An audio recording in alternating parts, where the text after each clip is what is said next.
માટીના વાસણમાં જબરદસ્ત સ્વાદ। એક વખત તમે માટીના વાસણમાં આ શાકને તમે ટ્રાય કરીજો, ખરેખર તમે આંગળા ચાટતા રહી જાઓ।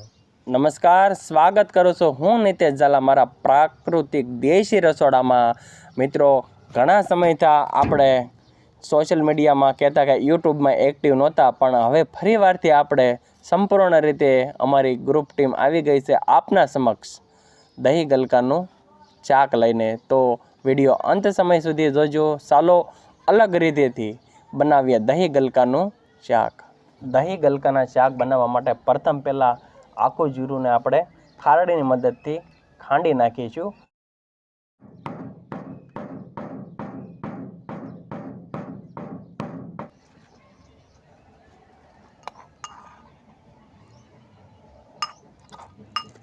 આપણા શાકમાં જબરદસ્ત સ્વાદ આવે માટે કાંદાનો પણ થોડોક ઉપયોગ કરીશું સમારીને। દહીં ગલકાનું શાક બનાવવા માટે તમામ શાકભાજી આપણી કટિંગ થઈ ગઈ છે। તો હવે આપણે દહીં ગલકાનું શાક બનાવવા માટે અલગ સ્ટેપથી અલગ વિધિથી બનાવવાનું છે।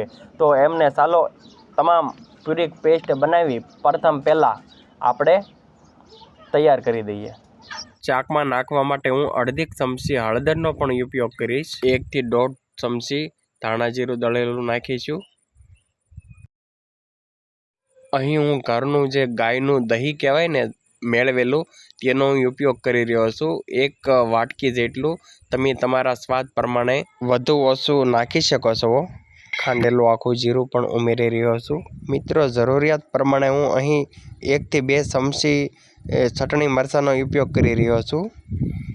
સમગ્ર વસ્તુ ખૂબ સારી રીતે મિક્સિંગ કરી લઈએ। તેમને આપણે મિક્સિંગ કરતા જઈએ અને દહીં અથવા તો છાશનો પણ થોડો લિક્વિડ બનાવવા માટે આપણે ઉપયોગ કરી ખૂબ સારી રીતે એમને મિક્સિંગ કરી લઈએ। દહીં ગલકાનો તમામ પ્રકારનો પ્યુરી પેસ્ટ જે આપણે લિક્વિડ મસાલા નાખવાના હતા તે સમગ્ર રીતે આપણા ભળી અને કમ્પ્લીટ થઈ ગયા છે। તો અહીં મેં 250 ગ્રામ જેટલા ગલકા લીધા છે, તે આ પેસ્ટમાં હું ભેળવી રહ્યો છું।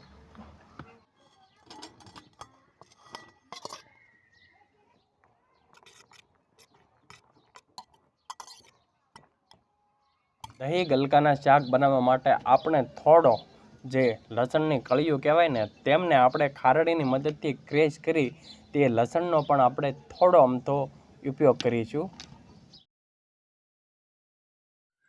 તો ચાલો નિયમ મુજબ ચૂલો પ્રગટાવી અને શાક બનાવવાની આપણે શરૂઆત કરીએ।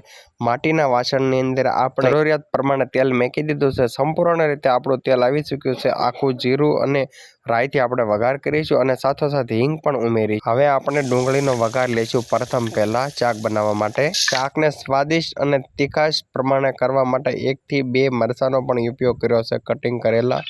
ધીમા તાપ ઉપર સહેજતાપૂર્વક ધીરે હલાવતા જઈશું, મિક્સિંગ કરતા જઈશું આપણા શાકને।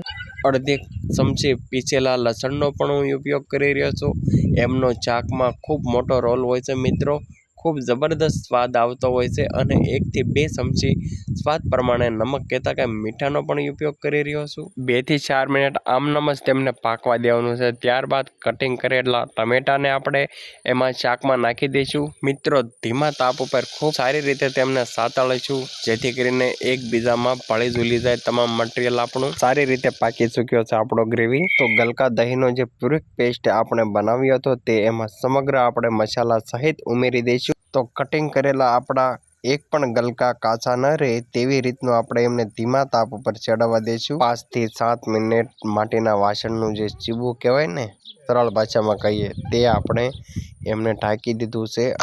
તો મિત્રો, અહીં 5 થી 7 મિનિટ થઈ ચૂકી છે। તો ચાલો એકવાર ચેક કરી દઈએ આપણા શાકને કે કાચું છે કે પાકું છે। સમગ્ર રીતે મને તો એવું લાગે છે ટેસ્ટ આવવા માંડ્યો છે, એટલે આપણું દહીં ગલકાનું શાક કમ્પ્લીટલી પાકી ચૂક્યું છે। હું તમને પણ દર્શક મિત્રો દેખાડી રહ્યો છું, જોઈ શકો છો સંપૂર્ણ રીતે। તો પાકેલા શાકને ચાલો મિત્રો ચૂલેથી ઉતારી લઈએ અને જોરદાર જમવાની કડકડતી ભૂખ લાગી છે, તો શરૂઆત કરીએ। તો તૈયાર છે આપણું દહીં ગલકાનું શાક। મિત્રો, આ રેસીપી ખરેખર ખાવા યોગ્ય બને છે એકદમ। તમે એક વખત હેતુ મિત્રોમાં તમે આ રેસીપી બનાવો સર્કલમાં અથવા ફેમિલીમાં ઘેરે બનાવો। સાથે છાશ છે દહીં ગલકાનું શાક છે, રોટલો ભાખરી, અને ભાઈ એમાંય તે માટીના વાસણમાં જબરદસ્ત સ્વાદ. એક વખત તમે માટીના વાસણમાં આ શાકને તમે ટ્રાય કરીજો, ખરેખર તમે આંગળા ચાટતા રહી જાઓ. તો વિડીયોને બને એટલો શેર કરો, લાઈક કરો અને સબસ્ક્રાઈબ કરો, અને બીજા હેતુ મિત્રોને સબસ્ક્રાઈબ કરાવરાવો. ધન્યવાદ, ખૂબ ખૂબ આભાર.